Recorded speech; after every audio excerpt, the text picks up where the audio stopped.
تو محترم سامعین، وہ صورتیں جن سے غسل لازم آ جاتا ہے، یہ ہم بیان کرنے لگے ہیں کہ جن سے غسل انسان پر لازم آتا ہے، وہ صورتیں آپ سماعت فرمائیں۔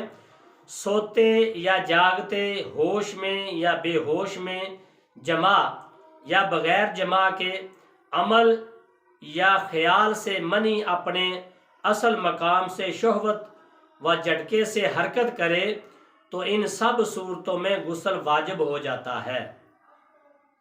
حیض و نفاس جاری ہونے سے غسل فرض ہو جاتا ہے۔ جب دو ختنے یعنی مرد اور عورت کی شرمگاہ بالا حائل کپڑا آپس میں مل جائیں، ایسے کہ کم سے کم حشفہ مرد کے عضو کا اگلا حصہ شرمگاہ میں داخل ہو جائے تو دونوں پر غسل واجب ہو جاتا ہے۔ حدیث شریف میں آتا ہے کہ جب مرد کا ختنہ عورت کے ختنے سے تجاوز کر جائے، داخل ہو جائے تو غسل واجب ہوا، انزلہ نہ ہو یا نہ ہو۔ حدیث شریف میں آتا ہے جب دونوں شرمگاہیں مل جائیں اور حشفہ غائب ہو جائے تو غسل واجب ہو گیا، انزال ہو یا نہ ہو۔ اسی طرح حضرت سیدنا ابو موسیٰ اشعری رضی اللہ تعالیٰ عنہ ایک دن مومنوں کی ماں ام المومنین ام عائشہ صدیقہ رضی اللہ تعالیٰ عنہا کے پاس آئے اور عرض کی، امی جان، صحابہ کرام کا ایک مسئلے پر سخت اختلاف پایا گیا، مگر میں بہت شرماتا ہوں کہ آپ سے اس کا ذکر کروں یا نہ کروں۔ تو ام المومنین رضی اللہ تعالیٰ عنہا نے فرمایا، اس مسئلے کے پوچھنے کے بارے میں تیرا کیا خیال ہے، جو تو اپنی ماں سے پوچھ لے۔ تو حضرت سیدنا ابو موسیٰ اشعری رضی اللہ تعالیٰ عنہ نے عرض کی کہ کوئی اپنی بیوی سے جمع کرے اور دخول کرے لیکن انزال نہ ہو، اس کا کیا حکم ہے؟ تو ام المومنین رضی اللہ تعالیٰ عنہا نے فرمایا، جب مرد کا ختنہ عورت کے ختنے سے تجاوز کر جائے، مل جائے یا داخل ہو جائے تو غسل واجب ہوا، انزال ہو یا نہ ہو۔ حدیث شریف میں آتا ہے سیدنا زید بن ثابت رضی اللہ تعالی عنہ نے فرمایا، ایک شخص جمع کرے اپنی بیوی سے، پھر دخول کر کے لیکن انزال نہ ہو تو غسل واجب ہو جاتا ہے، غسل کرے۔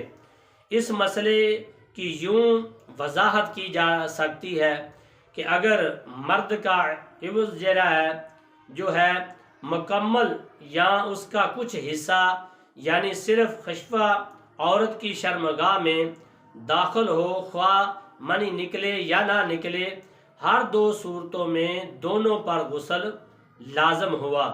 اسی طرح حدیث شریف میں آتا ہے جب دو شرمگاہیں مل جائیں، ایک شرمگاہ دوسری میں داخل ہو جائیں تو غسل واجب ہو جاتا ہے، خواہ انزال ہو یا نہ ہو۔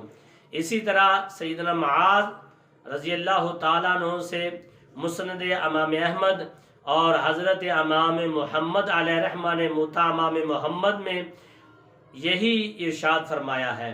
حدیث شریف میں آتا ہے جو اپنی بیوی کے چاروں شاخوں کے درمیان بیٹھ جائے اور اس کے ساتھ صحبت کرے تو اس پر غسل واجب ہو گیا۔ ایک اور روایت میں ہے اگرچہ انزال ہو نہ ہو غسل واجب ہوا۔ سیدنا ابی بن کعب رضی اللہ تعالی عنہ نے فرمایا، ابتداء اسلامی میں یہ حکم تھا کہ صحبت کریں تو صرف منی خارج ہونے پر ہی غسل واجب ہوگا، پھر یہ حکم منسوخ ہو گیا جب صحبت کرنے سے ہی غسل واجب ہو جاتا ہے، انزال ہو یا نہ ہو۔ مرد کے عوض کا خشفہ عورت کے پچھلی شرمگاہ میں داخل ہوا، خواہ انزال ہو یا نہ ہو، دونوں صورتوں پر غسل واجب ہے، مگر عورت سے ایسا فعل کرنا حرام اور منع ہے۔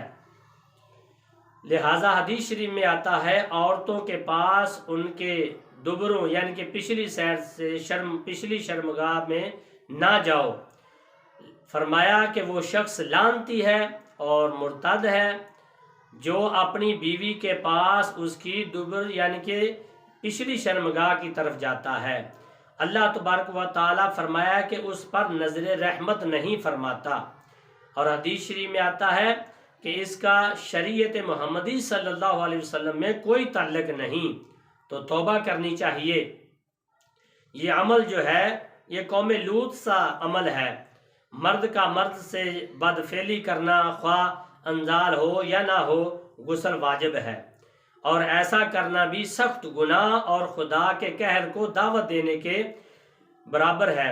اور سیدنا ابن سیرین رحمۃ اللہ علیہ نے فرمایا یہ وہ عمل ہے جو بے عقل حیوانوں میں سے بھی کوئی نہیں کرتا سوائے خنزیر اور گدھے کے، یعنی کہ یہ عمل خنزیر اور گدھا ہی کرتا ہے، دوسرے حیوان بھی یہ عمل نہیں کرتے، تو انسان کو یہ زیب نہیں دیتا۔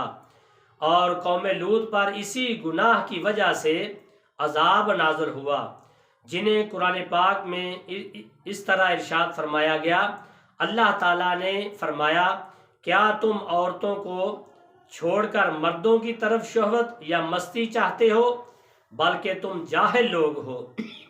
مگر وہ باز نہ آئے، اور قوم لوط مردوں سے یہ عمل کرنے سے 40 سال پہلے اپنی عورتوں سے یہ فعل کرتے رہے تھے، اور پھر